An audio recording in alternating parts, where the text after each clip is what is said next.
Hello, everybody. Welcome to 321 No Kiddin. We have a twofer today. I am Bobby the Awesome, and today I am with Miss Allison Hong Merill. Welcome to the shows. Thank you so much for having me, Bobby. Such a great honor to be here. Well, thank you. I think I'm the one who should be honored. You have a very interesting, inspiring story, and I'm sorry that you had to go through the story, but I'm really impressed by your solution. So, why don't you kick us off wherever you would like to start? Okay, thank you. Thank you for the opportunity to share my story. So, I am an immigrant. I was born and raised in Taiwan in Chinese culture. And in Chinese culture, women and girls have always been conditioned to wait for men's permission to speak or to act. And so that's the way I grew up. I always had to be very quiet and wait for my dad to give me the okay to do whatever.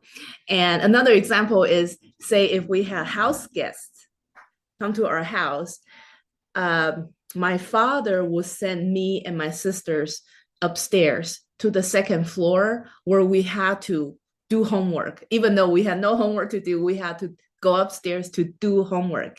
When my father would stay with the guests in the living room downstairs and chat and and have snacks and visit, and sometimes he would do that when our friends came over to our house, and he would not. That's just an example of how the system worked, is that men would give girls and women permission or not give them permission to do things.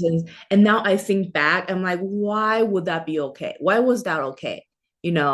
And so in the process, in my growth during my childhood, I had questions, and I had questions because I was curious, and I would take my question to my dad and ask him. For example, I ask him, Dad, there's so many cars on the street. Where is everybody going? Like a very simple question like that, right? But then he will get so upset. He's like, did I tell you it's time for you to ask me questions? Is it time for you to talk? And so needless to say, I was always frustrated and sometimes angry at how, because I'm a girl, I'm not allowed to ask questions, and I'm not allowed to receive answers, and I had to sort of just figure things out on my own. So that's sort of the background of how I had to learn to suppress my curiosity, and not to be disobedient and not to anger my father because he was the patriarch of the family. And Was your mother there? yes, so my father and my mother, their marriage it wasn't ideal. They fought all the time. And as a child, I didn't know why they were always fighting, because they were just always fighting. They wouldn't explain to us little kids why they were fighting. They were too busy fighting. And the kind of fights that they had, they were physical fights. And so my mother wasn't big or strong. She was just a woman. And my father would hit her, and she couldn't hit him back. So she would throw furniture at him, to defend herself or to get back to him.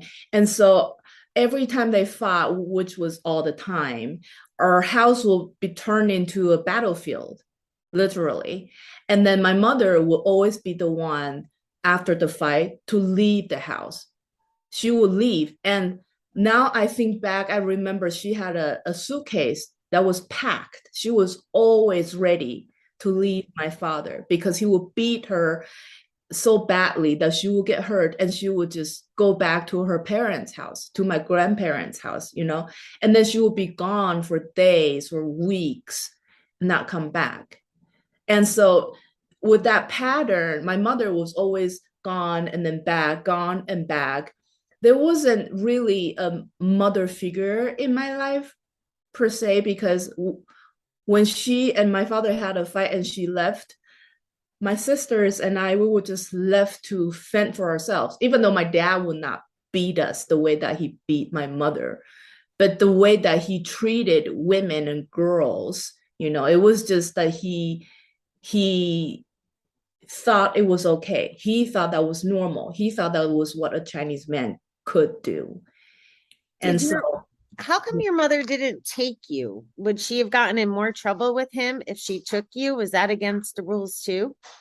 you know, I had that question when I was a child. I thought, why would she just leave? Because I remember I was very little. I was too short to look out the bedroom window to see where she was going. I had to tiptoe and I had to hold on to the windowsill and, sort of prop myself high enough to see my mother leaving without me and without my sisters. And I always wonder why she would do that. Why wouldn't she take us, And now I think my conclusion, I had to answer my own questions. Like I had learned to find answers on my own. I feel like first of all, my mother wasn't a very nurturing person. It was just her. She wasn't a nurturing mother. In fact, she, she and my father had fights. Sometimes she would get so angry that she would turn around and yelled at me and my sister, and she would tell us that it was our fault that she was in this horrible marriage that she couldn't leave because she had kids with my dad.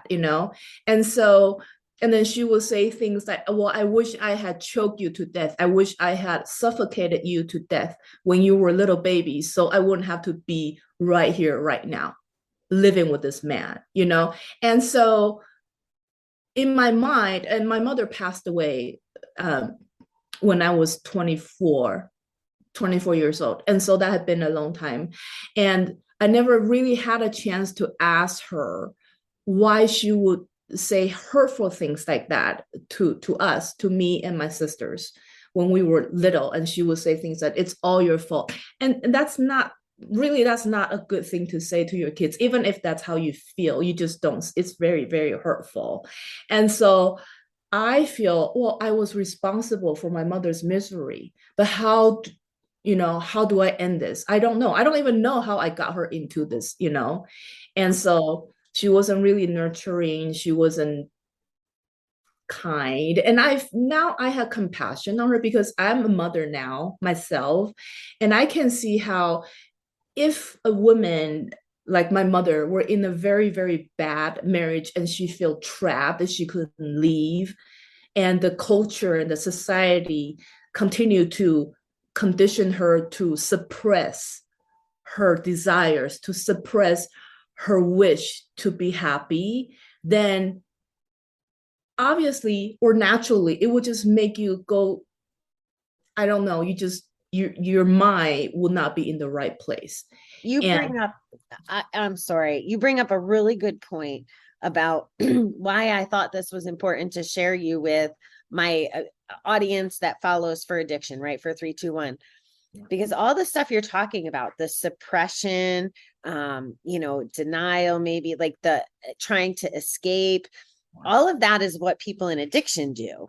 They use the gambling or the drinking or the drugs. And it's horrifying to hear you say that mom's release or escape was to take it out on you guys. Like that just really hurts my heart.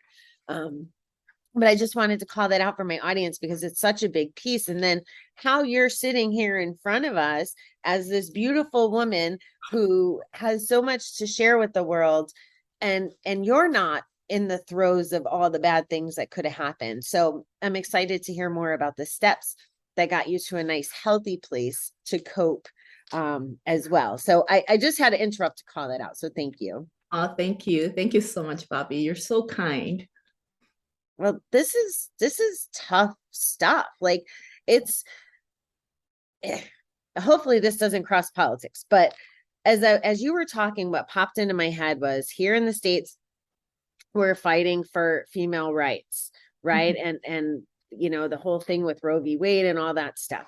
Yeah. And I'm sitting here thinking, we're fighting about that, but we don't even know how good we have it. Like listening to you already, that's stuff we take for granted. Like I have a jerk biological father, but I never felt those things that you're talking about just because of my gender. Like that just blows my mind away. So I appreciate you being so candid about that. Thank you so much, Bobby. And I feel like it really is a tragedy how a culture would make it so difficult for one specific gender and that specific gender's life so difficult. Like, I just don't understand. I still don't understand how who make that choice, who decides that women and girls should be subgender or the lesser gender, and to their jobs or their calling in life is to please males, to please men, and to always do everything they can to make men happy. But what do men do in return to thank women, to thank girls for making their lives so wonderful? I just don't know why there's no equality in the equation, because what do men have that women don't have? What can men do that women cannot do? And that's again another question that I will continue to have to search for the answer, because I don't know. I don't know why. I feel like it's man-made. I believe there's a God, and God will not be like that and say, well, I only love men. I will only bless men. I don't think any God will be like that. So I think it's man-made culture, but who was the first man? Who was the first person to say, hey, that's make men better. That's treat men better, you know? Like, I just don't know. And how do you go and find that kind of answer? And really, how would that help me feel better? Right? I just know that if we cannot have the answer, then let's get rid of that phenomenon. So we don't have to worry about it. Let's start creating a new reality where men and women are equal and we're treated the same, and then we will not have children growing up asking the same question.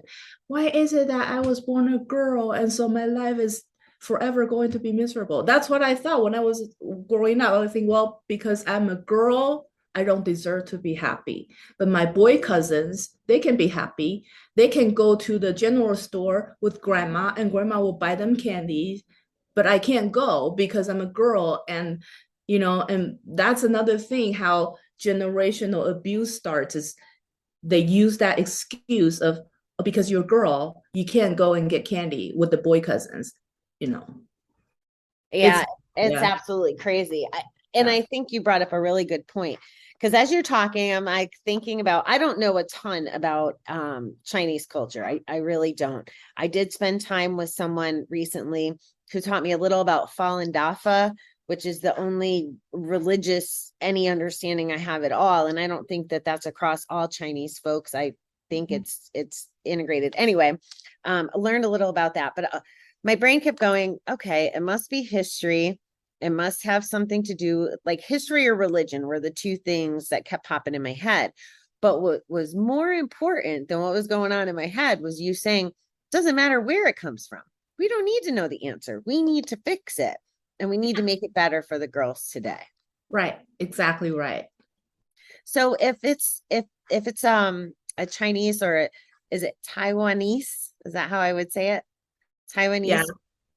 If they were here in the States, does the culture come in geographically to the States? Does that happen? That's such a wonderful question. I wonder about that myself because I'm an immigrant. So I moved from Taiwan to the US back in 1995. And then about 6 years later, my sister moved to the US as well. So she is now here.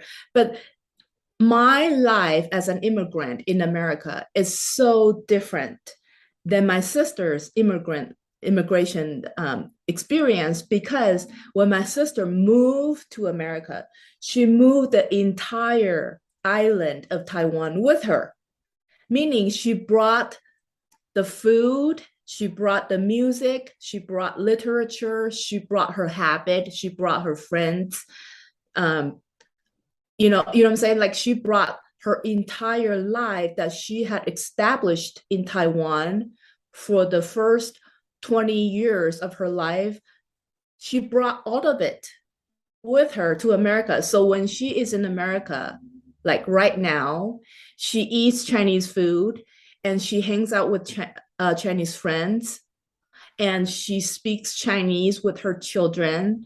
And she even opens her own business. She owns a food truck that sells Chinese food, Japanese food. So she is completely still Chinese. And so it's like a fruit salad. When you're making fruit salad, you have a big bowl and then you have all different kinds of fruit that you mix in the bowl. But after you mix, the fruit in the bowl stay the same. They don't melt into a big pot of goo, you know what I'm saying? Yeah. It's not melting pot. But some immigrants who move here, like myself, I move here and I marry an American man and I speak English. I try to speak English and I read English books and I have American friends. And so that is where it really shocked me. I don't know. I wouldn't know if I don't get together with my sister. Like if I go and do lunch with my sister, when we sit together and we visit, we speak Chinese with each other. That's when I know, oh my gosh, I had to be thinking like, how do you say traffic in Chinese? You know, because I don't use that language when I'm home with my husband and our children, and when I communicate with my children's teachers and our neighbors. I do all of that in English. So I don't speak Chinese very often anymore. And so when I go back to visit with my sister, that's when that's when I find out, oh, I have forgotten so many words. And sometimes I will speak Chinglish, you know, like in a sentence, I'll be speaking some words and then I switch to English and I switch back and forth. And sometimes I'll be like, help me, help me, help me. I don't know what I'm trying to say. And so I have like my English is still not all the way there fluent or like a native level, but my Chinese had gone had digressed so much that I need help. So I'm like trapped in the middle of I don't know which language I speak better, but just just try to understand. Well, kudos for being bilingual. Like I always wish I did that. So I mean, you're you're making others, it sounds like you're putting others at ease, right? Your family with the English, you're not forcing them to speak Chinese, you're not forcing your sister to speak English. So that's pretty interesting. That says something about your character and trying to help others too. So it's not if you remember every vocabulary word, whether it's English or Chinese. And Chinese is very difficult with all the characters and pronunciation. So I don't know how you guys learn it in the first place from an outsider looking in. Memorize. Yeah. We did a lot of memorization, I guess. So you have your book up there, Yeah. which you wrote in English as well, right? Yes. If you want to give us kind of, so you immigrated here. The husband that you're married to is not your first husband, No, right? he's not. Mm-hmm. So do you want to take us on that journey a little bit and give some insight about what motivated you to write the book? We know the big why. Women should be treated equal, right? If I'm understanding that correctly. So Yeah. what other factors like got you so inspired that you had to write a book, you had to share your story? Tell us a little about that. Okay. So my current husband, he's my second husband. My first husband is also an American man, and I met him when I was 19 years old, a college student in Taiwan. And I went to college and I met this American young man. He was 20 years old and he was a missionary for the Mormon church. And well, he wasn't alone because if you have seen Mormon missionaries, they're always like a pair, like two Okay. missionaries working together. They travel together. It's always a pair of them. And So when I was in Taiwan, when I was 15 years old, I also converted to the Mormon church. But I was a teenager and I was busy working, studying very hard to try to get into college. And so I wasn't like a 100% devout member of the church. I just attended church meetings and then sometimes went on service projects with the young women organization. And, I thought, oh, this helped me find peace and anchor me spiritually in a very tumultuous family environment, right? And so religion brought me that solace, that peace I wanted as a teenager at the time. And then I went to college and I met this young man, and I call him Cameron. In the book, I call him Cameron. So I met Cameron when he was serving his mission in Taiwan. And then the missionaries for the church, they only serve for 2 years, right? And so after his mission, after his service, he went home, and he was from Texas. So he went back to Texas. I was still in Taiwan.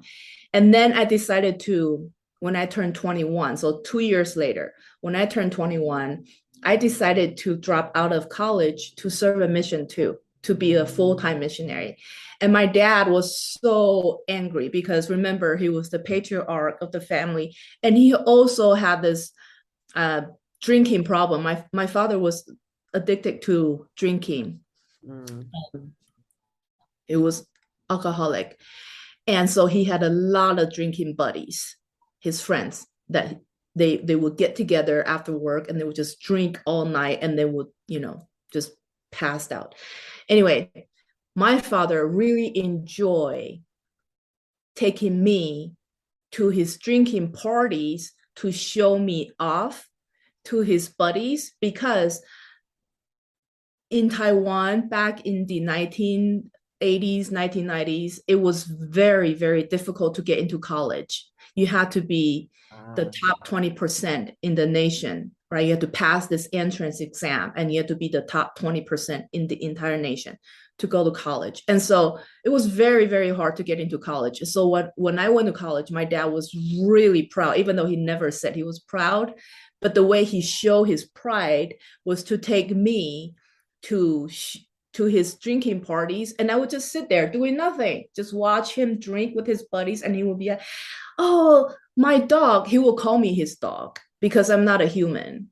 Okay, so he will refer to me as his dog. He'd be like, my dog, and think I'm a girl too. So what do you call a female dog? I'm a bitch. Okay, yeah. So that's a very kind way to say I'm a dog.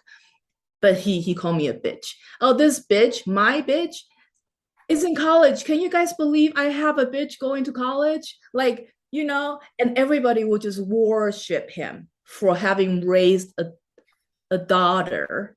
A daughter is a very kind way to describe me. I'm just a female dog to go to college. So everybody thought my dad was like the greatest dad in the world, because the rest of the drinking party, nobody had a child who went to college, right? And so when I was 21, I decided to drop out of school to serve a mission. He was like destroyed. He was like, good. I kind of am happy about that, honestly. He was like, what did you say you want to do?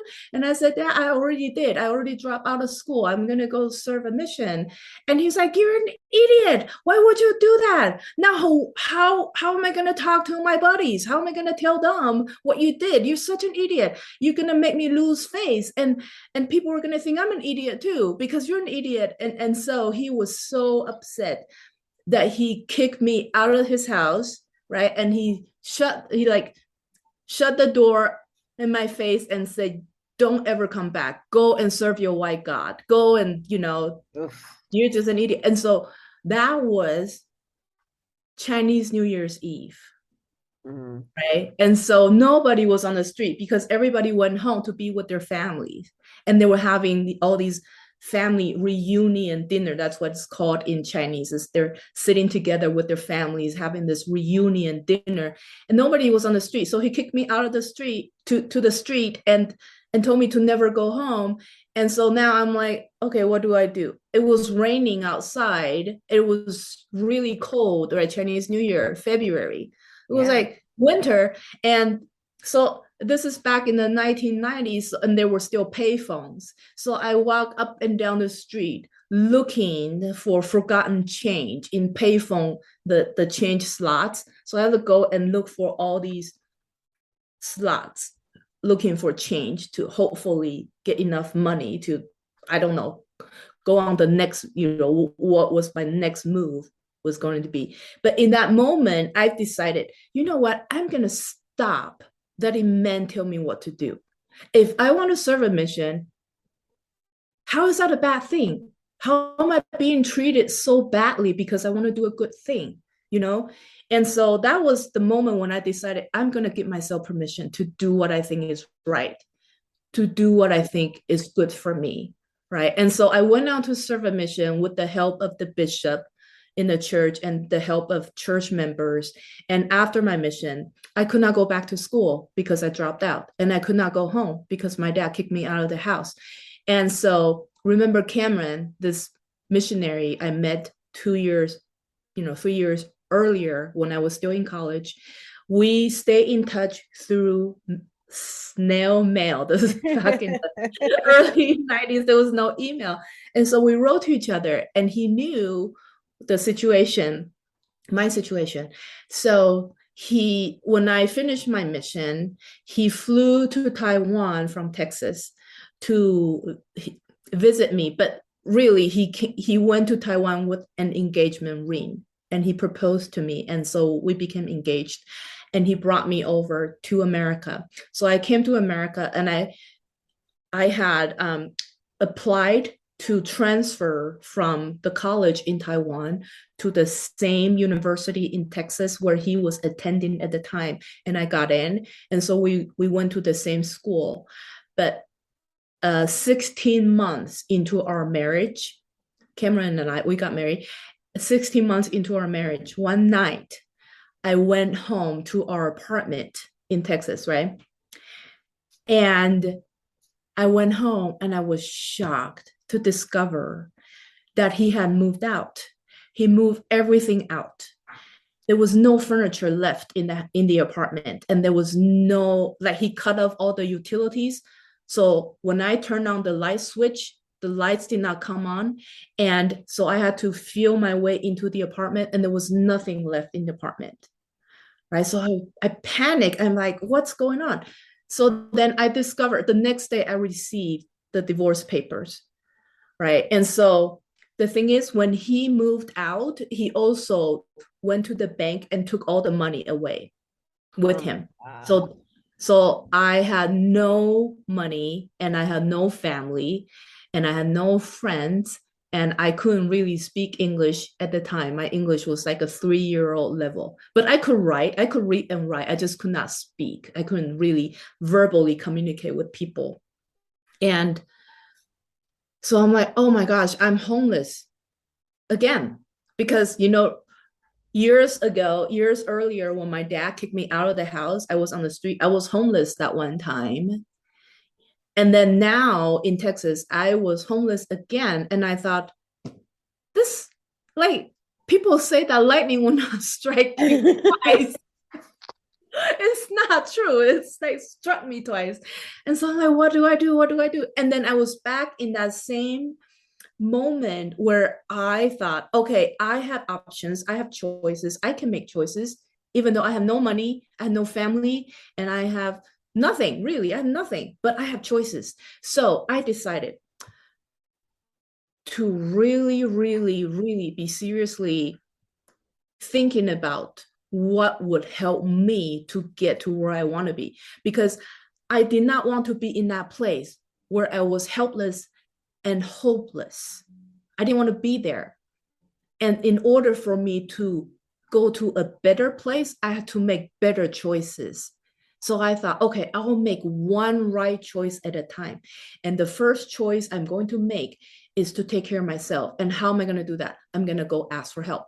So I went to the apartment. Hold on, we got to pause. Everything you just said was so much gold, but you're going fast. So I just have to, you just said we can have nothing and still have control of our own choices. Exactly. Yeah.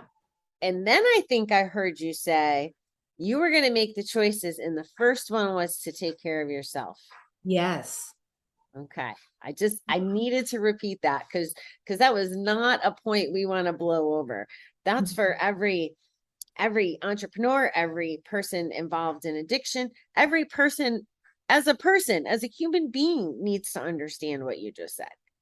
Exactly. Okay, here's the thing. Like people can take away things from you, like Cameron did. He took away money. He took away furniture. He took away the blankets, and it was in the middle of it was a week before Thanksgiving, and it was cold. He took away the physical comfort from me, right? And he took away my marriage, like it was gone. And he could take away more things if he could, but he could not take away my agency. I will always have my agency. I will always be able to choose for myself. Here's the thing. I can choose to be happy because happiness is a choice. It's an attitude, and you can choose the kind of attitude you want to have. And you can ask yourself, how do I want to feel today? What kind of day do I want to have today? And then you just work on that because the choice is yours. Once you make that choice, you make that choice once, and then it's done. And the next thing you do is you put in actual actions to help you get to where you want to be. Do you want to have a happy day today? If you choose, yes, I want to have a happy day today, then you will not do things that will make you unhappy. It's, Mm. it's that simple, right? If you know certain things, if you do certain things that will make you unhappy, then don't do them because you have chosen to have a happy day, You right? make it sound so obvious and so simple. And I think you're right. I think it is that simple. I just think that we forget. We forget that we have that power. I Exactly. I've Mhm. noticed there's been times where I want to cry or I want to be miserable and I want to sit in it. And I'm like, what are you doing? Like, why are you being miserable about this? Change your attitude. But it takes for me, it took a lot of practice to even be aware that I could change. So the fact that you're having all these aha moments and are sharing the fact that you figured out that it's just making a choice. You're like, you make a choice and it's done. I love that. Oh, Bobby, but I agree with you. Yes, it's a choice. And then after you make the choice, you have to put in actions, right? Like you have to actually put in the work to get you to what you have chosen. But I agree with you. Sometimes you do need to choose to be patient with yourself. If you feel like, well, I feel like I just want to cry because I'm sad, and that's an emotion that you cannot, because feelings will come to you. You feel certain ways and you can't get rid of the feelings, right? But you can change your thoughts. Yeah. You can change to think about other things, but feelings are there and you feel every single emotion, and that's okay. And you can choose to be patient with yourself and say, you know what, today I am going to take today off from working so hard to achieve to go somewhere. That's too much. But today I want to simplify my day, and I want to just slow down and just cry. Can I just cry? Yeah, you can give yourself permission to cry if that makes you feel better. You should definitely do it. And so I learned to give myself a signed permission slip. Mhm. And this is not new. I know a lot of people, they will say, well, I have learned to give myself permission to do whatever I feel is right, I feel is necessary. And I get that because I agree that is what works for me. And so I take one step further to sign a permission slip with my own name. So I give myself permission and I can see it because I'm a visual learner. And when I see it, it will remind me deeply what I had commit myself to do. And so, say if I feel like today I need to go to my backyard and touch soil, I want to just dig in the dirt and pull weeds in my backyard because touching dirt makes me happy, then I'm going to give myself, or to pull out that signed permission slip from myself to say, Allison, you have my full permission to not sit at the desk today, but instead go to the backyard and pull weeds in your backyard and touch dirt and feel better. Be in nature if that makes you happy. And I do that and I have no guilt of not working that day because I needed that day off. And so that's what I mean by saying I've chosen to take care of myself mentally, physically, spiritually, emotionally, sometimes financially and socially. Just do what works for you and do those things that work for you. That will help you in the long run because you have taken care of your emotional health. That you're not forcing yourself every day to do the things that will help propel you forward, but you keep feeling that pressure, you keep feeling that stress, and you're not happy, and you don't know how much longer you can keep going. That's not healthy. So when you need to take a step back and rest and recharge and regenerate, do that. Give yourself that permission. Sign a permission slip to yourself. How often do you use it? I use it every day. I love it. I should say almost every day.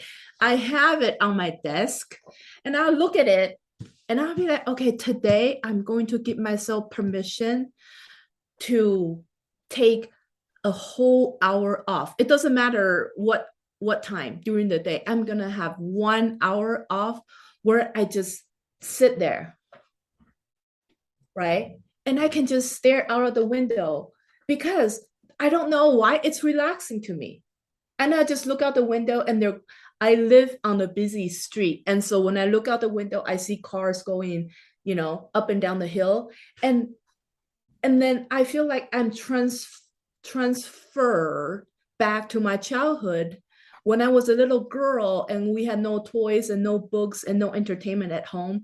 And I squatted by our front door and looked out at all these cars going up and down the street, and I wonder where everybody was going. Remember that question I had, and I asked my dad and never got the answer. And now when I give myself that permission to take 1 hour from the day, from a work day, to look out the window, and I just wonder where everybody's going. What is that story inside every car? Because everybody has a story. Mm-hmm. And the story travel with them, right? And so I just keep wondering. And I don't know, that makes me happy. Is that weird? No, I think I thought it was more weird that you'd give yourself permission to go pull weeds, because I'm not about weeding, and just in case I run into snakes. But I think the point is it's whatever works for ourselves, right? Yes. And what puts us at peace, or enjoyment, or gets our imagination going, or gets us connected to nature. So I think the baseline is the same. We need to be connected to nature. We need to not just be in that reality of sitting at the desk typing or dealing with people. So I think those are very healthy things to give yourself permission for. Yes, Bobby. And so this concept is new because I did not grow up knowing, oh, I can give myself permission, because I was always reminded that you had to wait for dad to tell you, okay, you can speak now. Okay, you can go downstairs to visit with the house guests now. I wasn't brought up thinking, well, I can just give myself permission to do whatever I want and whatever works for me, because dad doesn't know what works for me. I know what works for me, right? But because dad didn't say I could do it, I couldn't do it, that kind of thing. But I learned as an adult to start to not feel guilt when I give myself permission to do whatever I feel like will help me to accomplish what goal I have set for myself.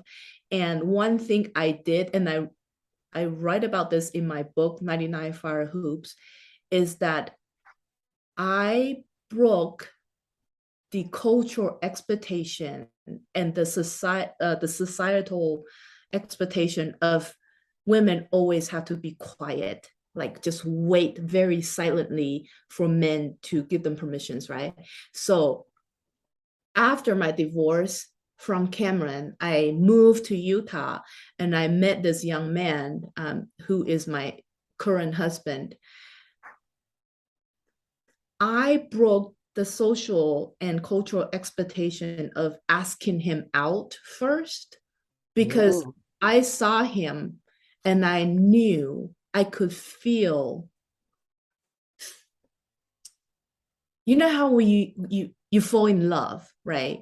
You fall in love with the person and the feelings in that, the emotions happening inside of you, yes. you know what's going on, right?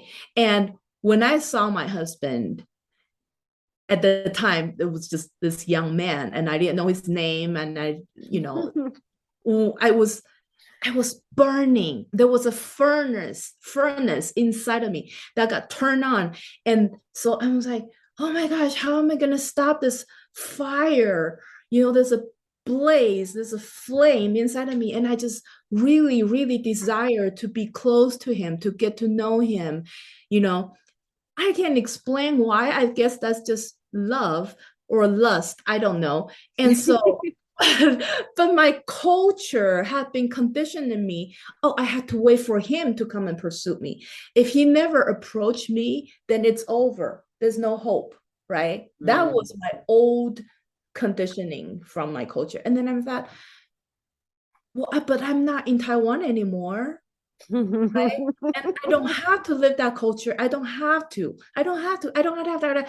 I I know what I want and I want it now. And so I thought, what hurt? What kind of harm is it going to be if I approach this man and ask him for his name and ask him to go out with me? What kind of harm would it be? Nothing, right? And then I thought, if I don't ask, the answer is always no.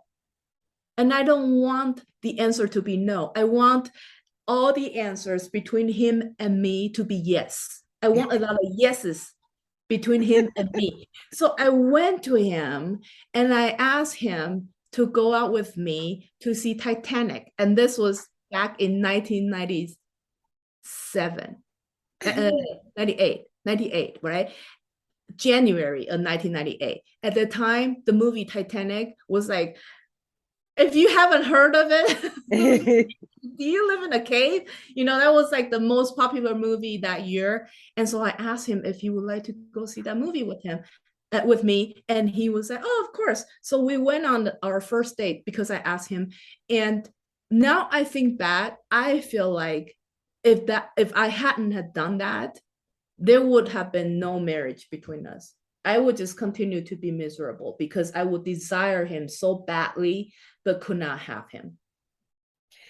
You did another fabulous job. So there's what you say, and then there's this whole other like meaning or association. When you're talking about escaping Taiwanese culture, that's can be applied to the belief systems we have from our parents, whether it's about the women not having a voice or a place, or it could be how we handle money. It can be how we should be dressed.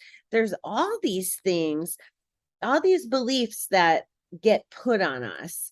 I was listening to a speaker earlier today, and he was talking about like when 2-year-olds are running around, they get told, sit down, be quiet, blah, blah, blah, blah, blah. And they lose that freedom to express themselves, to go ask the guy on the date, to go, follow their hearts and their intuition. So you taking that power back shows that everybody has beliefs and things in their lives, but everybody has the opportunity to choose differently, to step out there and be rewarded greatly. But you also said, and I love this, if you don't ask, the answer is always going to be no. Right. Yeah, Bobby. Yeah. And there's another side of the story is what if, so say back in 1998, when I approached this young man, I was so like I had this biggest crush on him, and I approached him and I asked him to go out with me, right, on a date. What if he was already married, right? What if he was unavailable? What if he was not interested and he said no? What if he says, no, I'm sorry, I'm married? Or, oh, no, I'm sorry, I'm engaged? Or, oh, I'm sorry, I'm not interested in you. What if I got no from this man, right? Because I was so brave and I had to overcome this, because Yeah. it takes courage to go in and ask a guy out of on a date. And if the answer is no, okay. If the answer is no, it's not because I never tried, right? Yeah. I had to live with it. I had to live with the fact and the reality that I tried, but it didn't work out. So then I had to learn to say to myself, hey, it's okay. It's okay. You tried. Good job. It Yes. didn't work out. Then move on. You know that road is a dead end. Then you go and find another road, create another path, go and explore something else or find another guy. But my point is, you have done what you could do, and Mm. you have done the best you could do, and that's the best you can do. Give yourself credit for trying. Don't just get like, oh, I'm a loser, I got a no from this guy. And no, Yeah. you're a winner. You totally are a winner because you give yourself permission to pursue what you think that will work for you. And but if it doesn't work, it's okay, because sometimes, and this is life, because we have agency, other people have agency too, and they can choose to say no. And so there's nothing we can do but really celebrate yourself, because you take that very courageous step, and Thank that's you. something you should celebrate. Thank you, Allison. That's another great point. Celebrate even when we get the no. Celebrate trying. Yeah, The success and the victory is in trying instead of not trying at all. exactly. So is this the kind of stuff that you talk about in your book? Yes, yes, these are some of the themes from the book. Love it. Love it. So it sounds like you started dating your husband a while ago. And now here's the book. How long has the book been out? So the book came out last year in September, and it's almost 10 months now. Okay. So it's been a decade or two, right? Since Yeah. all this trauma with the family and with Cameron and all the things. So why then? Why now? Why was it important to write the book? Thank you so much for asking. So my husband and I, we have three sons together. And so our children are obviously half Chinese and half American, but we have always lived in Utah, where we move around, but all the different houses we live in, all the neighborhoods that we have lived in, I had always been the only person of color, the Mm, only immigrant. And when my kids were little, and my kids, I have three, all of them were born within a year. So they're like 1 year apart, back to back. And people would like jokingly or lovingly nickname my kids Irish triplets, right? And this is like, I didn't know what that meant, but later on, I learned what it means. But anyway, that's how close they are, my three kids. So when they were little together, and they have friends. It was like, okay, you have, my oldest one was 4 years old, and his 4-year-old friends were also my 2-year-old's friends. You know what I'm saying? Like they yeah. share friends together because they were so close together.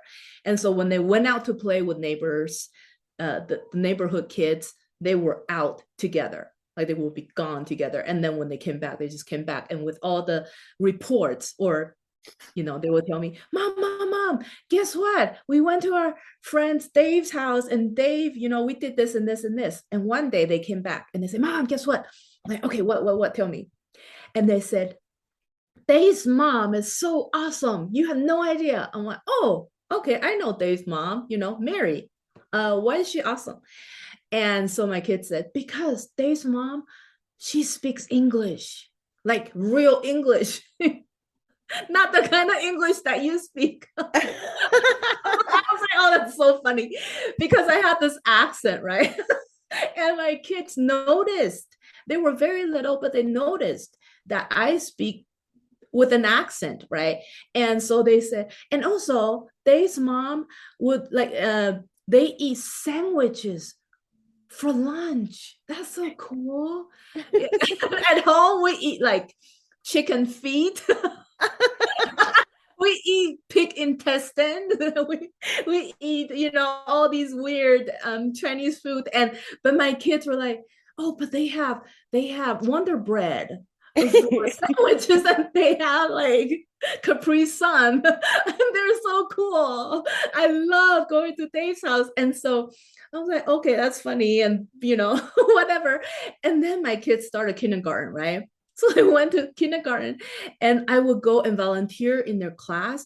And one day, my oldest, he told me, Mom, next time you come to volunteer in my class, can you tell my teacher that you would just cut papers and you will make copies and you will reorganize the classroom library, and you don't tell my teacher that you don't want to take any of my friends out to the hall to teach them how to read. And I thought, what's wrong with me taking your friends out to the hall to teach them how to read? I can do it. He said, no, don't do it because my friends say you talk funny, and I don't want them to hear you talk. So come to my class to volunteer, but just cut papers and just color and make copies, do that kind of quiet job. And that's when I realized, oh, my kids were somewhat embarrassed by how different I am. See, they notice the differences in me, and they're embarrassed because they're an extension of me. And so if I have some embarrassing qualities, then that kind of reflect on them, and they don't want their friends to look down on them, maybe. And so they try to separate me from the presence of their friends so that they won't be embarrassed.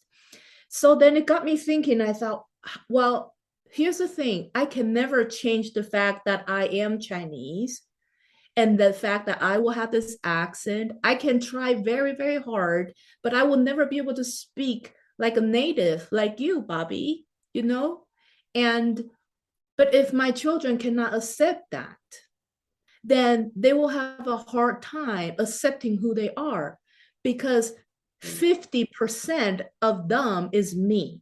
Right. So if they cannot accept me as a Chinese person speaking English with a Chinese accent, then how are they going to accept the 100% of themselves? They cannot embrace the entirety of themselves because they will always have that resentment or embarrassment of, oh, my mom is Chinese and she, this and this and this and this, that make them always look down at the floor, that they cannot lift the head up high and say, I am who I am because I have a Chinese mother, right? So then I thought, I will have to help my children learn about where I come from, learn about my Chinese culture, because it's also their culture.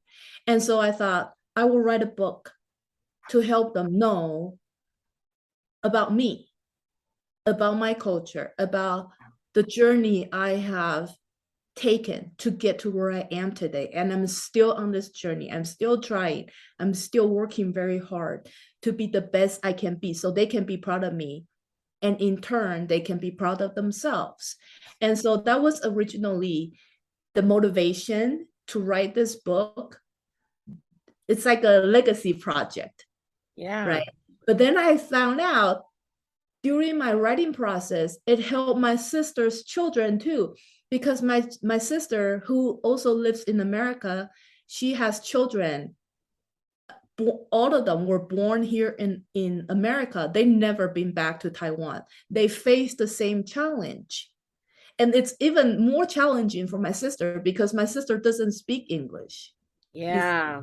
And so my sister is like, oh, I need that book. I need my children to read that book so they can understand in this. And then I thought, there are people who need this story. It's not just me or my children, it's other families. And so that's when I thought I would like to seek publication of this book so that more people can learn about this, not like the situation with the story, but to be able to feel like, oh, they can relate, oh, they can resonate with this, oh, they understand. And people, I sometimes get feedback, or readers will contact me and said, I'm so glad you told my story. That's my story. And it's not because these people are all from Taiwan. No, it's because they also face the same challenge with, like, their children don't understand their ancestry or appreciate their heritage, or they learn that they can give themselves permission to do what works for them, that kind of thing. It's like all these messages from the book resonate with people. And that makes me very happy, Yes. knowing that we're not alone. We are all here. Like this, in this life, really, in this life, we are walking each other home, right? We're walking with strangers, but they're not strangers. They're your brothers, they're your sisters, and we walk in each other home.